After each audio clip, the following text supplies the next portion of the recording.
Shalom saudaraku. Bagaimana kabar saudara hari ini? Tahukah saudara ketika saya mengatakan shalom, damai sejahtera Allah yang melampaui akal pikiran, itu bertahta atas hidup. Saudara, tepuk tangannya yang paling meriah buat Yesus Tuhan kita. Saudaraku, bolehkah saya membagikan satu kebenaran yang sederhana? Tapi yang menurut saya sudah sangat sering dilupakan oleh banyak orang Kristen. Very simple truth, really simple truth. Tahukah saudara bahwa you are love? So simple ya saudaraku. Tahukah saudara bahwa saudara dikasihi? Tahukah saudara bahwa saudara dikasihi dengan kasih yang sangat kuat oleh Tuhan saudara? Begitu kuat saudaraku. Sampai tubuhnya itu hancur di atas kayu salib itu saudaraku. Alkitab mencatat bahkan wajahnya saja sudah tidak bisa dikenali. Dia menghabiskan tetes darah terakhir saudaraku. Menyerahkan nyawanya di atas kayu salib itu because of love. Dan begitu besar kasihnya, saudaraku, begitu kuat kasihnya, dia tanggung semua rasa sakit, saudara. Sakit penyakit itu ditanggung di atas kayu salib. Dia tahan rasa sakit itu, saudaraku, sampai dia berkata, it is finished. Saya diberi kesempatan, saudaraku, melalui jalan salib Via Dolorosa. Mungkin ada sebagian dari saudara yang pernah, saudaraku, Via Dolorosa. Pada saat itu kami berhenti di beberapa titik di mana Yesus itu sebenarnya udah gak kuat lagi, saudaraku.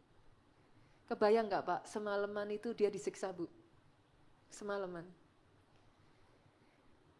Saudara pasti pernah melihat film Passion of the Christ. Saudara bisa membayangkan bagaimana sampai habis dan hancurnya saudara. Saudara tahu bagaimana cambuk yang mereka pakai itu bukan hanya sekedar cambuk tali ya saudara. Itu benar-benar literally itu seperti duri-duri yang ketika itu dicambukkan saudaraku, dia akan selalu menarik sebagian dari daging saudara. Jadi literally tubuh Yesus itu hancur. Beberapa titik ketika kami melalui Via Dolorosa itu sesungguhnya di situ Yesus itu udah gak kuat saudaraku, dia jatuh, literally dia jatuh. Kalau saudara masih ingat titik terakhir, sampai tentara itu meminta ada bantuan satu orang yang membantu Yesus mengangkat salib itu. Karena memang udah gak kuat, saudara. Tapi izinkan saya mengatakan seperti ini, saudara, kepada saudara. Kebenaran simple truth ini. Di tengah dia sudah tidak kuat lagi, yang dia pikirkan adalah saudara. Itu yang membuat Yesusmu bangkit kembali, dia menyelesaikan sampai di atas kayu salib, sampai di titik terakhir. Because of you. Kita yang harusnya jujur ya saudaraku, kita semua tahu lah kita sudah lahir dengan dosa. Dan gak ada jalan lain, udah pasti kutuk, udah pasti tulah. Tapi dia gantikan semuanya itu, dia ambil semuanya itu supaya saudara bisa dibebaskan. Dan alih-alih kutuk, saudaraku, engkau diizinkan hidup dalam kepenuhan berkat Tuhan. Because of love, you are blessed.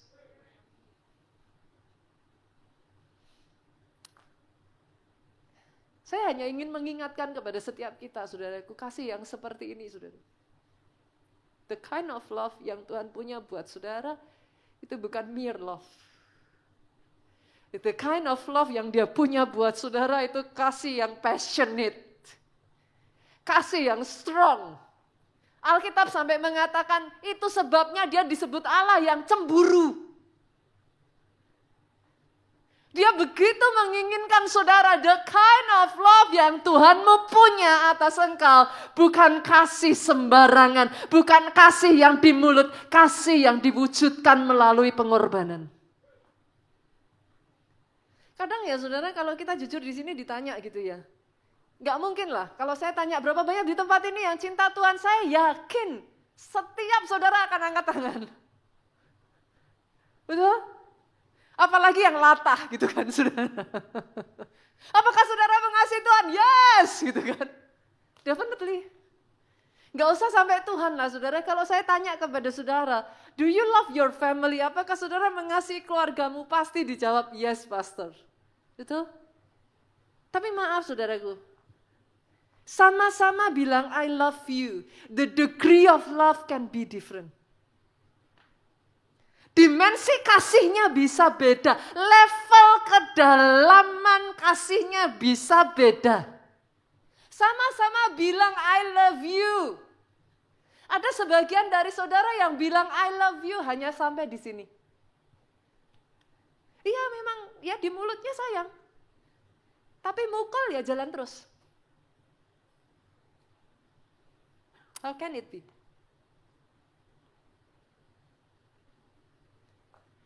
Sama-sama bilang I love you. Perhatikan baik-baik saudara. Saya ingin mengajak saudara untuk memahami. The degree of love is different. Ada sebagian yang kasihnya itu cuma sampai di feeling gitu. Ya kerasa sayang kok pastor, kerasa sayang gitu. Sayang.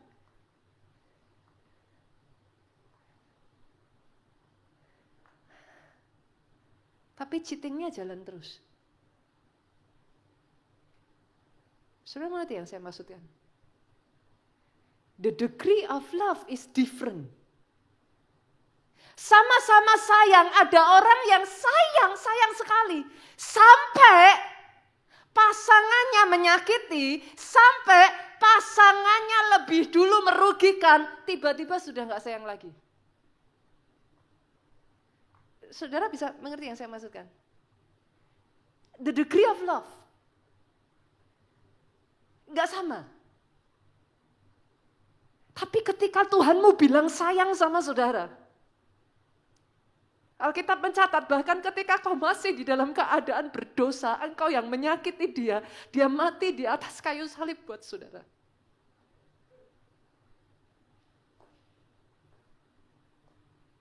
Saya berharap saudara bisa mengerti yang saya katakan ini. Doa saya ya Pak, bertumbuhlah dalam level kasihmu. Karena kita sebagai manusia jujur saudaraku, we cannot give, kita nggak bisa ngasih kalau kita nggak nerima. Gitu. 1 Yohanes 4 ayat 8 berkata, dia bukan punya kasih, he is love. Dia kasih. God is not like giving love. God is love. He is love. Satu-satunya jalan engkau bisa bertumbuh di dalam level dimensi kedalaman kasihmu. Gak ada cara lain. Jangan bicara soal mengasihi manusia lah saudara. Ngasihi Tuhan dulu. Apalagi ke manusia.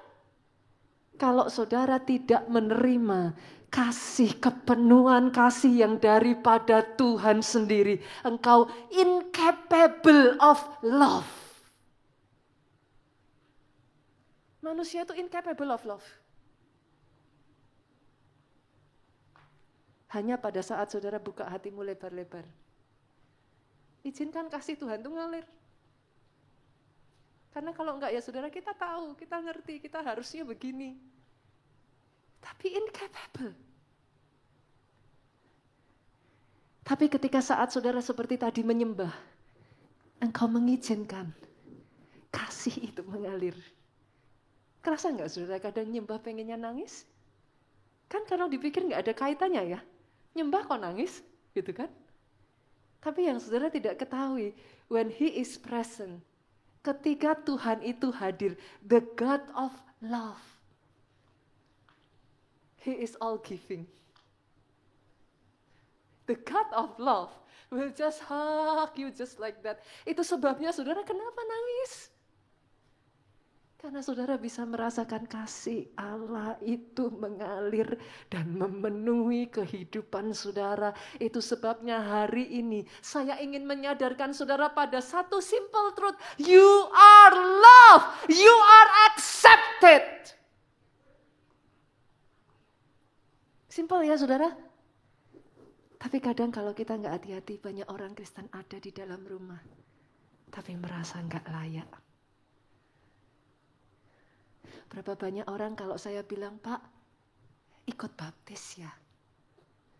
Jawabannya apa? Pastor, saya masih kotor, saya masih gak layak. Itu pernah dengar familiar ya Pak ya? Kata-kata seperti itu. Izinkan saya katakan ini saudaraku. He love you just the way you are. Hari ini saya ajak setiap saudara, embrace the love. Terima kasih itu memenuhi saudara. Izinkan kasih itu penuh dalam hidupmu.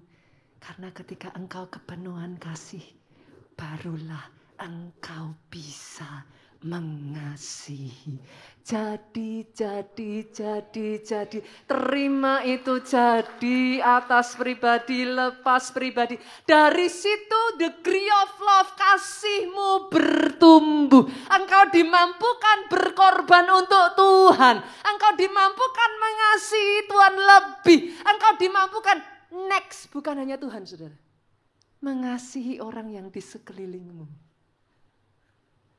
Mengampuni orang yang sudah menyakiti engkau. Tampar pipi kanan, bukan balas 2 kali lipat pipi kiri, saudaraku. Yang mengerti aminnya yang paling keras? Ketika kau penuh dengan kasih, you are capable of love. Ini yang terjadi, saudaraku. Saya akan mengajak saudara melihat apa sih yang terjadi di dalam kehidupan seseorang ketika kasih itu bekerja dalam kehidupannya. Kita lihat ya saudara, kehidupan Petrus yuk. Apa yang terjadi pada Petrus ketika dia berjumpa dengan bahasa saya sang kasih saudaraku. 1 Yohanes 4 ayat 8 tadi dengan jelas mengatakan he is love. Boleh ya saudara kalau saya panggil dia sang kasih. Because he's not giving love, he is love himself gitu. Saya bukakan ya Yohanes 21 ayatnya yang ke-15 sampai 17 yang sudah ketemu boleh katakan amin. Jangan lihat ke depan saja, boleh enggak saudaraku? Buka Alkitab saudara, baik itu di handphone, ataupun Alkitab saudara, buku saudara. Saudara di sini ada enggak ya? Saya tuh masih kapan lalu ketemu loh yang bawa buku Alkitab. Ada enggak di sini yang bawa Alkitab? Adakah? Enggak ada ya? Sekarang sudah di handphone Alkitabnya, boleh dibuka enggak saudaraku? Tapi kalau buka Alkitab signalnya dimatiin bolehkah? Jangan buka Alkitabnya tersesat sampai ke WA saudaraku. Oke ya. Sama-sama. Kita baca ya, bantu saya akan baca pasal 15, saudara baca ayat yang ke-16, ayat 17 kita baca sama-sama. 2, 3, sesudah sarapan, Yesus berkata kepada Simon Petrus, Simon anak Yohanes, apakah engkau mengasihi aku lebih daripada mereka ini? Jawab Petrus kepadanya, ini pertanyaan spesifik loh saudara. Simon anak Yohanes, apakah engkau mengasihi aku lebih daripada mereka ini? Karena once upon a time, masih ingat gak saudara? Petrus mengatakan kepada Yesus, aku mengasihi engkau. Kalau yang lain mundur, aku maju. Simon mengatakan itu kepada Yesus. Yesus di sini tuh ngomong sama Simon. Apakah engkau mengasihi aku lebih daripada semua orang ini? Jawab Simon kepadanya, benar Tuhan, engkau tahu bahwa aku mengasihi engkau. Kata Yesus kepadanya, gembalakanlah domba-dombaku. Ayat 16 dengan suara keras 2, 3. Kata Yesus pula kepadanya, untuk keberapa kalinya saudara? Kedua kalinya, Simon anak Yohanes, apa sudah dengan suara keras? Apakah engkau mengasihi aku? Jawab Petrus kepadanya, benar Tuhan, engkau tahu bahwa aku mengasihi engkau. Kata Yesus kepadanya, gembalakanlah domba-dombaku. 17. Kata Yesus kepadanya untuk keberapa kalinya? Ketiga kalinya. Ini sangat aneh saudara. By now, apakah saudara merasakan something is off? Kenapa juga Yesus sampai tanya 3 kali? Apa Yesus gak percaya jawaban Petrus? Kita baca dulu saudara. Simon anak Yohanes, apakah engkau mengasihi aku? Nah, sampai di titik ini saudara, Alkitab berkata, maka sedih hati Petrus. Kenapa Petrus sedih? Apa karena Yesus mengulang pertanyaan itu 3 kali? Is it because of that? Gitu, Petrus sedih? Karena Yesus berkata untuk ketiga kalinya, apakah engkau mengasihi aku? Dan ia berkata kepadanya, Tuhan engkau tahu segala sesuatu. Apa sih yang sampai membuat Simon itu ngomong gini sudah?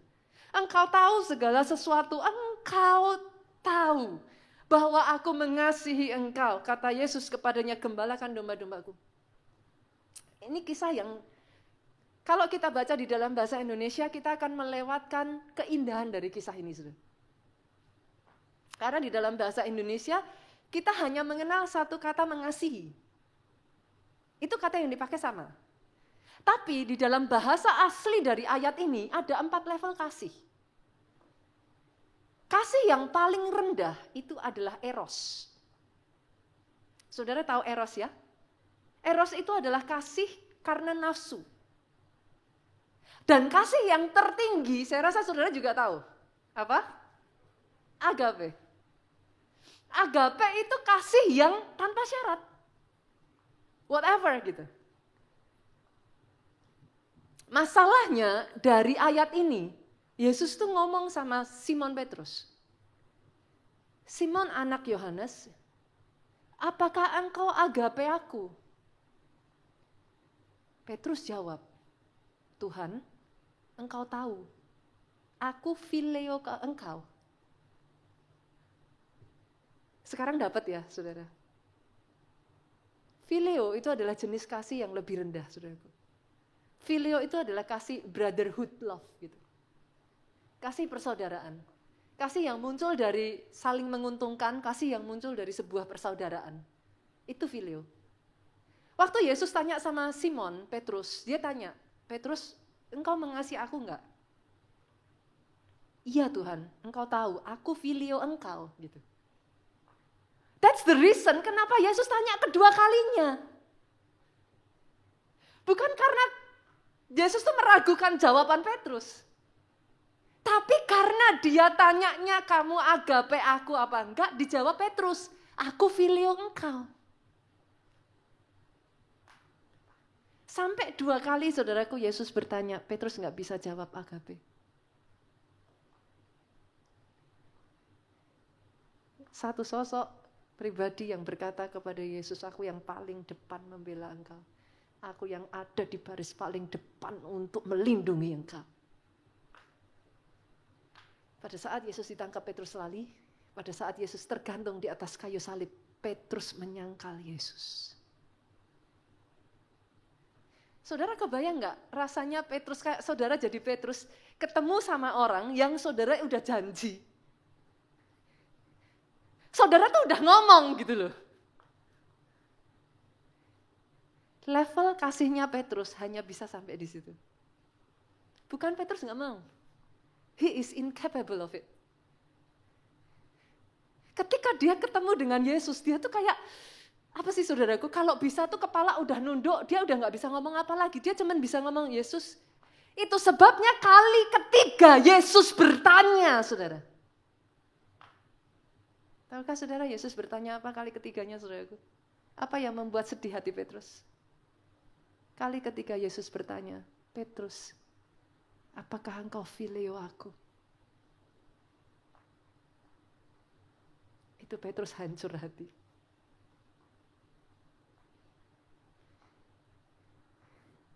Boleh saya katakan ini kepada saudara? Tuhanmu rela untuk turun, rela menerima seberapa besar kasih yang kau punyai. Sekalipun kasih yang kau punyai hanya kasih yang ada di mulut. Kasih yang kau punyai, kasih yang tidak ada buktinya. Kasih yang kau punyai, saudaraku, di kenyataan kau menyakiti dia. Dia rela terima apa adanya, seberapa yang kau bisa.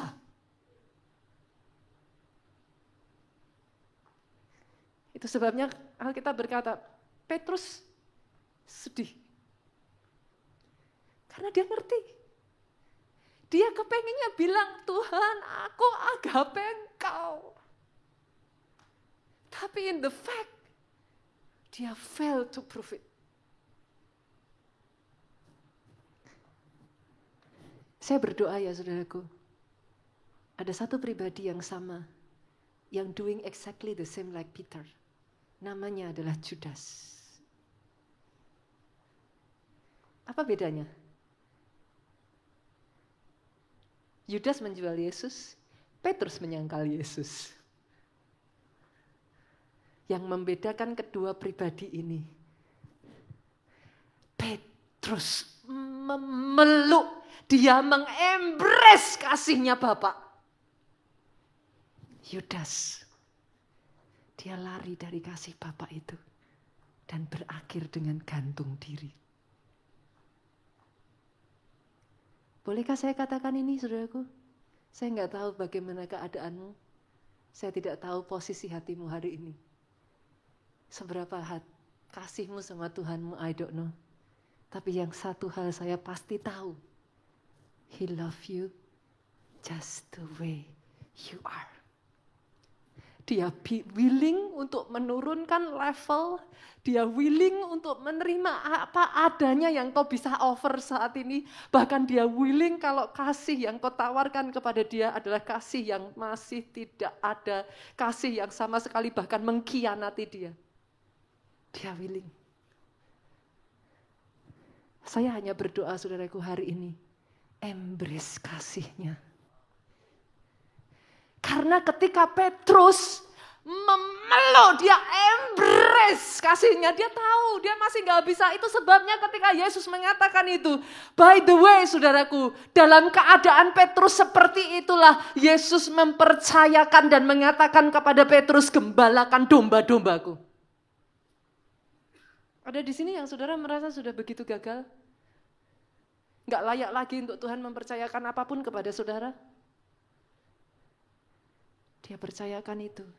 Bukan karena engkau sudah perfect. Bukan karena engkau hebat, engkau sanggup. Dia percayakan itu karena dia melihat jauh lebih di dalam hidupmu yang tidak engkau lihat sekalipun. Dan karena Petrus embracing the love, Bu. Sudah tahu apa yang terjadi? Sampai di satu titik. Tahun-tahun itu saudaraku. Jemaat mula-mula itu sedang ada di dalam penganiayaan yang begitu berat. Pastor-pastor dapat tahu kebenaran ini dari mana? Di dalam kita menyelidiki Alkitab, saudara. Ini just supaya enggak disalahartikan ya, saudaraku. Ada hal-hal, tidak semua hal itu tertulis di dalam Alkitab. Itu sebabnya ketika saudara menyelidiki Alkitab, biasanya akan ada buku-buku pendamping, sejarah, kisah-kisah. Itu yang bisa membuat saudara mengerti what's going on. Cultural, kebudayaan yang ada pada saat itu membantu saudara untuk mengerti what's going on. Gitu. Jadi tidak semuanya selalu mana ayatnya gitu saudaraku. Karena memang tidak tertulis di dalam Alkitab. Tapi yes, itu tertulis di dalam buku sejarah. Dalam salah satu kisahnya saudaraku. Pada saat penganiayaan itu begitu kuat. Petrus melarikan diri, saudara, bersama para jemaat. Diceritakan di sana, pada saat Petrus melarikan diri, dia berjumpa dengan Yesus. Ketika dia berpapasan, Petrus bertanya, Guru, engkau mau kemana? Petrus melihat Yesus berlari ke arah tempat penganiayaan. Dan Yesus berkata kepada Petrus, aku hendak disalibkan untuk kedua kalinya. Di situ hancur hati Petrus. Dia berhenti. Dia berkata kepada Yesus, not this time. Petrus yang tadinya lari, saudaraku, dia berbalik. Dan disitulah dia disalib terbalik. Seorang yang tadinya menyangkal Yesus, seorang yang tadinya Pak, hanya cintanya di mulut.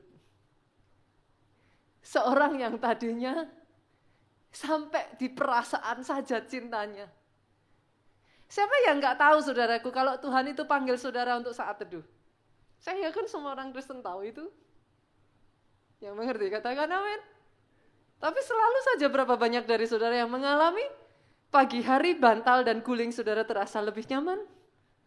Loh kalau ditanya, siapa yang dari kita nggak ngerti? Tahu? Betul? Tapi kadangkala ya saudara, hanya ketika kau kepenuhan kasih itu begitu rupa. Berapa banyak yang tahu bahwa saudara itu ditentukan jadi kepala dan bukan ekor? Yang mengerti aminnya yang paling keras. Artinya apa saudara? Bukan hanya saudara diberkati semakin tinggi dan gak turun, jangan salah. Artinya saudara dipanggil jadi leader.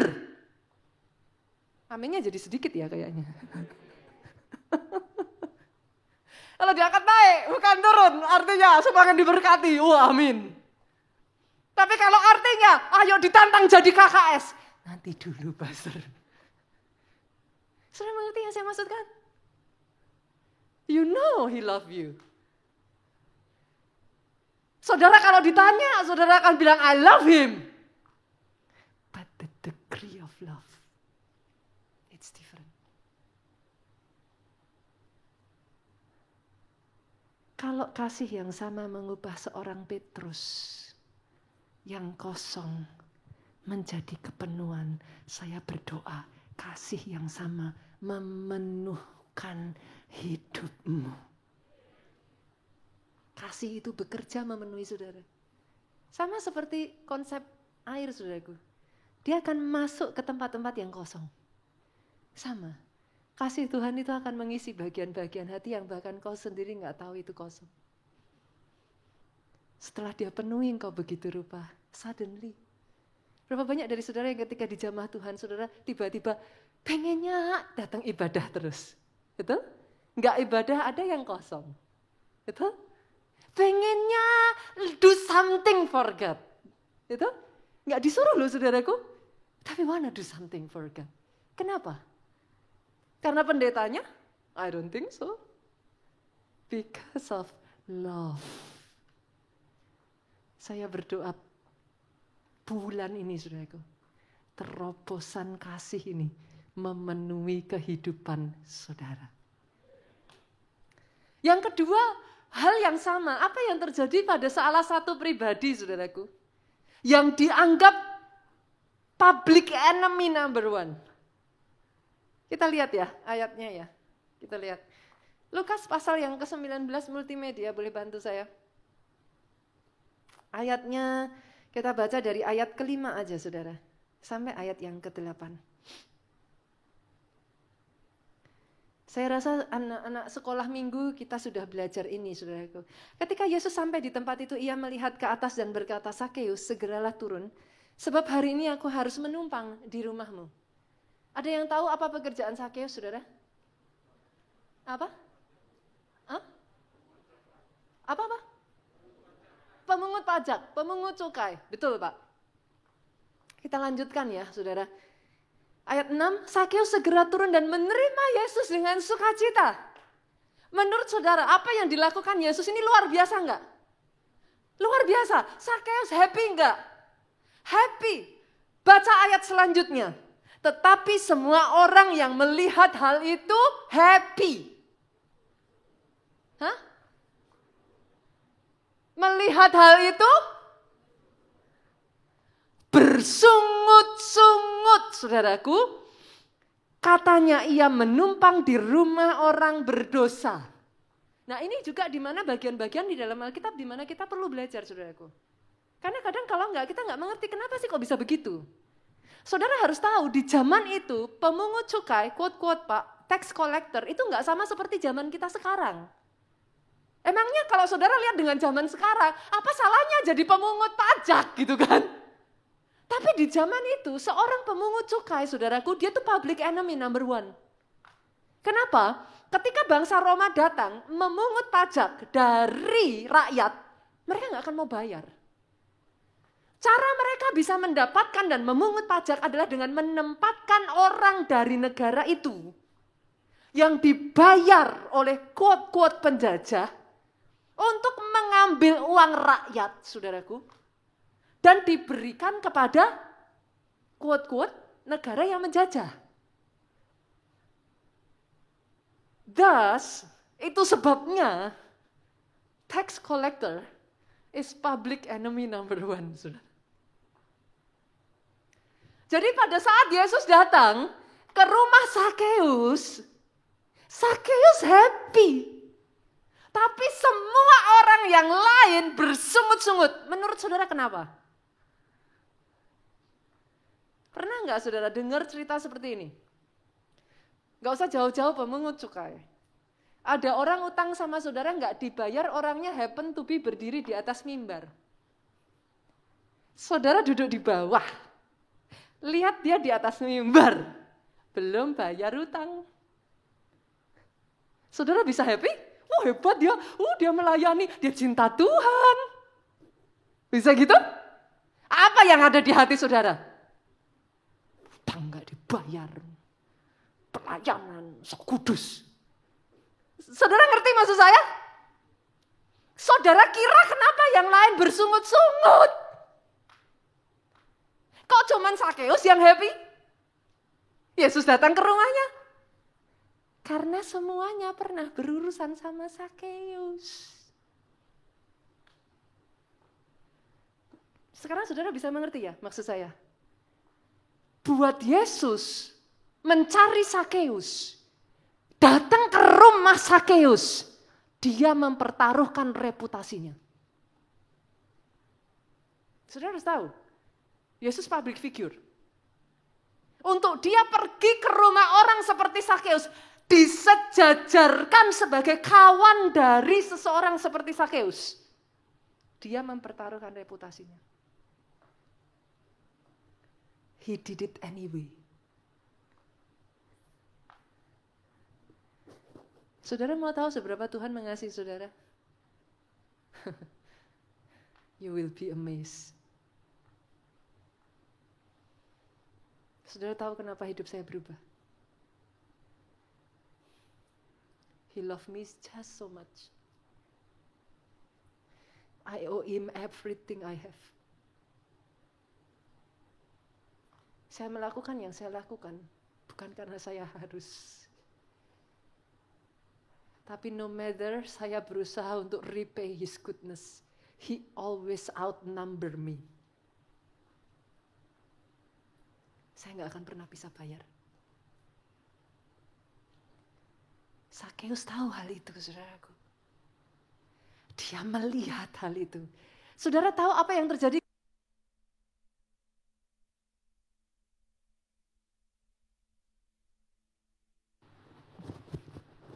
Cek. Oke, thank you. Saudara tahu apa yang terjadi ketika Sakeus menerima sang kasih itu masuk ke dalam rumahnya? Kita baca yuk ayat yang ke-8. Boleh dimunculkan lagi multimedia. Ayat yang ke-8. Boleh dibaca sama-sama saudara? Boleh ya? 2, 3. Tetapi Sakeus berdiri dan berkata kepada Tuhan, apa katanya saudaraku? Tuhan, setengah dari milikku akan kuberikan kepada orang miskin. Dan sekiranya ada sesuatu yang kuperas dari seseorang, akan kukembalikan 4 kali lipat. Kata-kata ini keluar dari seseorang yang kikir bin pelit bin medit.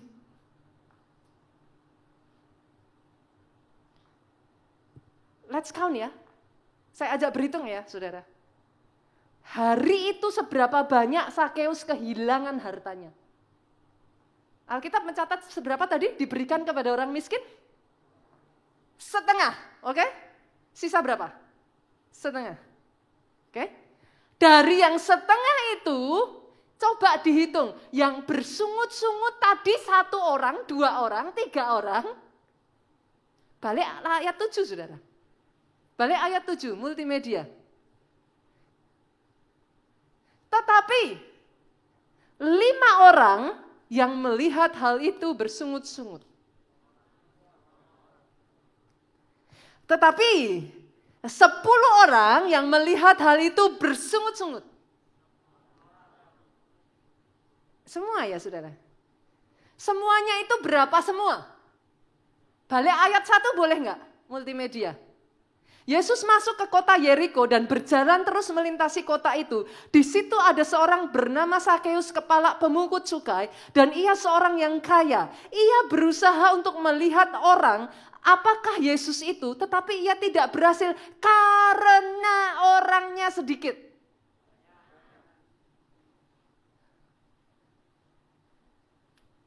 Makanya membaca Alkitab itu menyenangkan ya saudara. Nice ya. Kalau orangnya sedikit, saya yakin saudara berdiri di situ langsung kelihatan Yesus.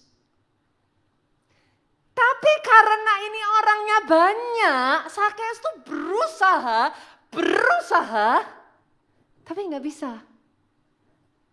Kalikan dia ganti kerugiannya 4 kali lipat.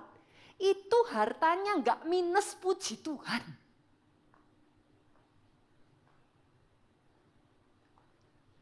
Hari itu, Sakeus kehilangan segalanya.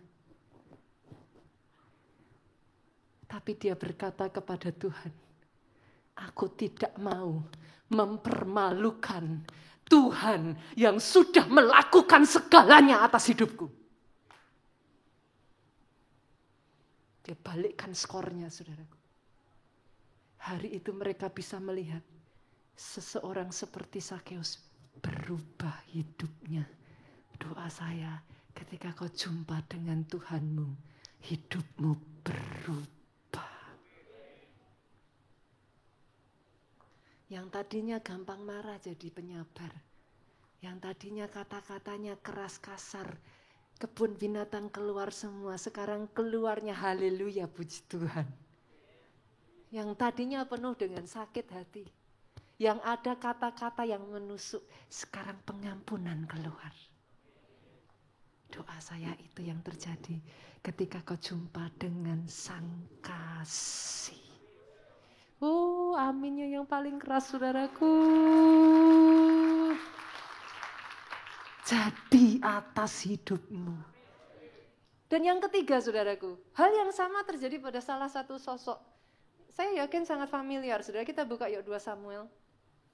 Pasalnya yang ke-24, ayat 21 sampai 25.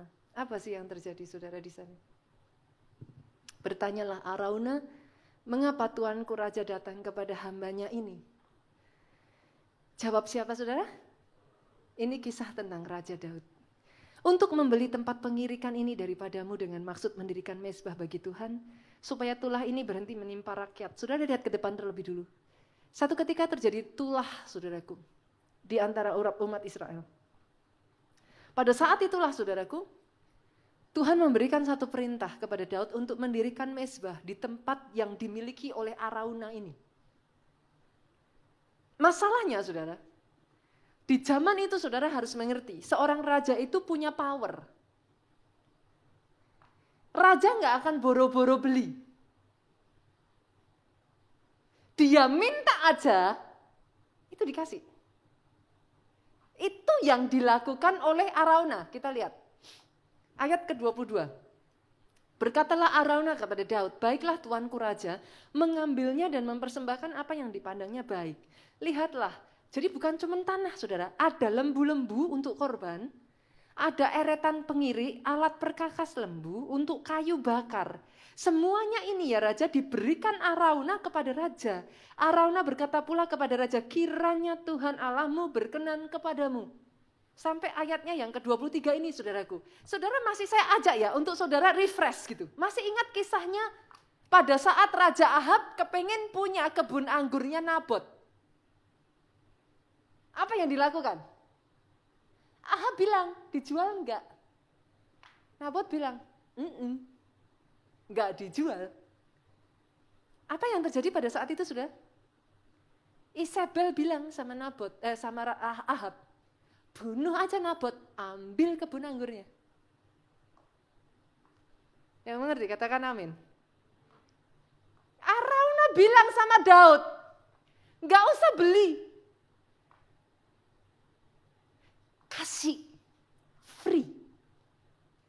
Berapa banyak di sini yang suka tulisan sale? Ibu-ibu, aminnya yang paling keras. Saya rasa semua dari kita senang tulisan sale ya saudaraku. Berapa banyak yang lebih suka kalau for free? Tiba-tiba langsung amin pastor. Saudara mengerti yang saya maksudkan? Daud dikasih gratis saudara. Tapi apa kata Daud? Lihat ayat 24, yuk. Saya tuh takjub sama Daud saudara. Tetapi berkatalah Raja Daud kepada Araunah, bukan begitu. Melainkan aku mau membelinya daripadamu dengan membayar harganya. Sebab aku tidak mau mempersembahkan kepada Tuhan Allahku korban bakaran dengan tidak membayar apa-apa. Sesudah itu Daud membeli tempat pengirikan dan lembu itu dengan harga 50 shikal perak. Daud mendirikan di sana mezbah bagi Tuhan, mempersembahkan korban bakaran, korban keselamatan. Maka Tuhan mengabulkan doa untuk negeri itu dan tulah itu berhenti menimpa orang Israel. Wow.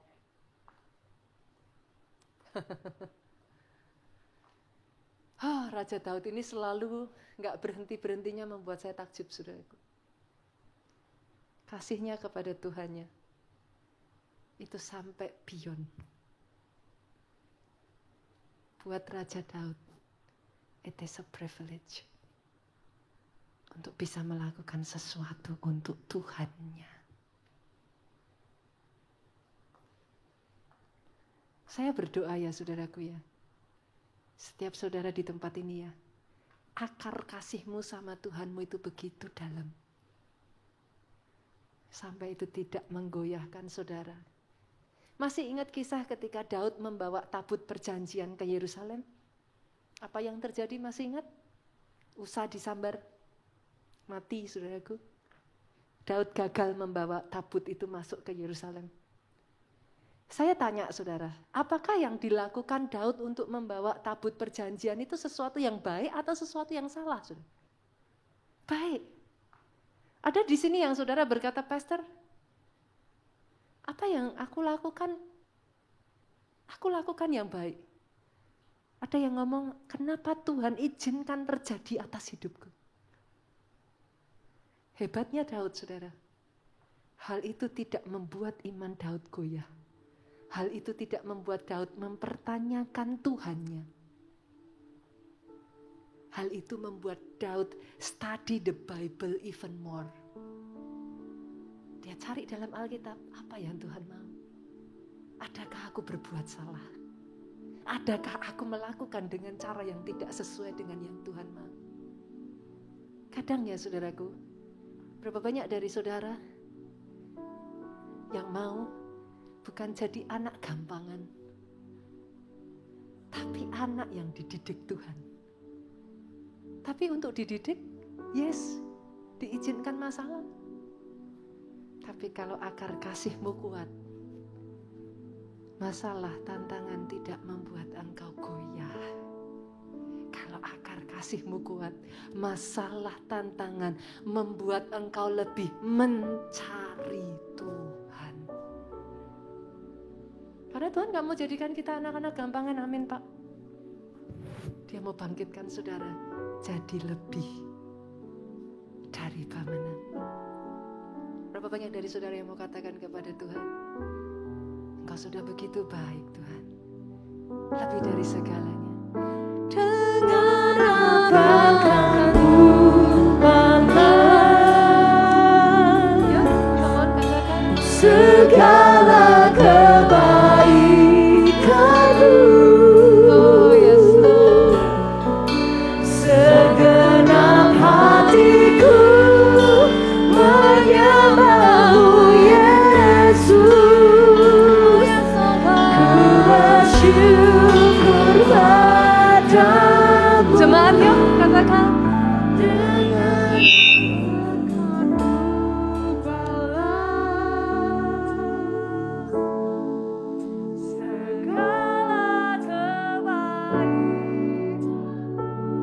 Berapa banyak saudara yang berkata, Tuhan segenap hatiku. Oh yes. Bangkit berdiri jemaat Tuhan. Bersyukur padamu segala berkat-Mu balas.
segala kebaikan-Mu. Segenap hatiku menyembah-Mu Yesus. Ku bersyukur padamu. Segenap hatiku menyembah-Mu Yesus. Ku bersyukur padamu. Segenap hatiku, segenap hatiku menyembah-Mu Yesus. Ku bersyukur padamu selamanya.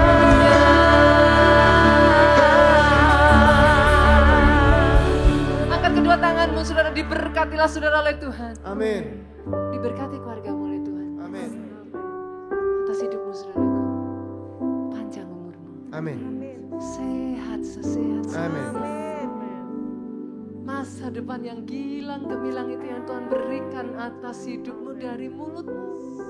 Tidak henti-hentinya muncul kesaksian tentang betapa baiknya Tuhan itu atas hidupmu.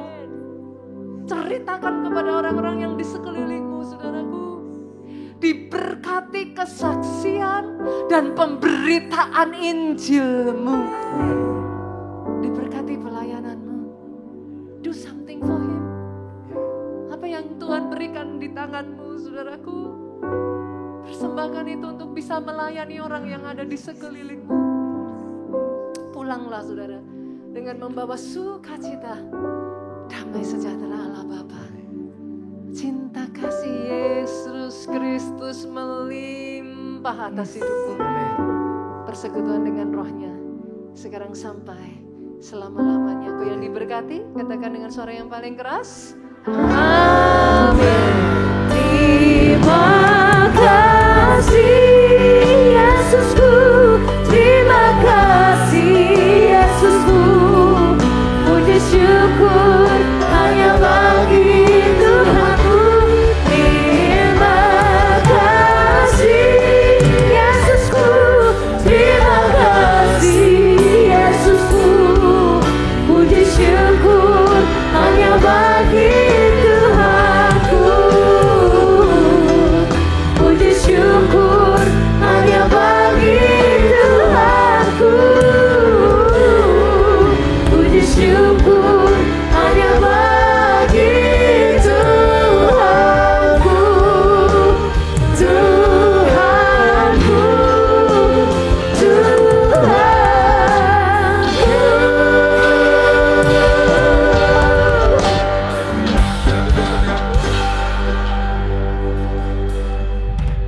Kalau kita pulang, seberapa baik saudaraku yang diberkati oleh firman Tuhan pada hari ini, bisa melayangkan tangannya. Ayo kita beri kemuliaan pada Tuhan satu kali lagi sebelum kita pulang. Terpujilah nama Tuhan, haleluya.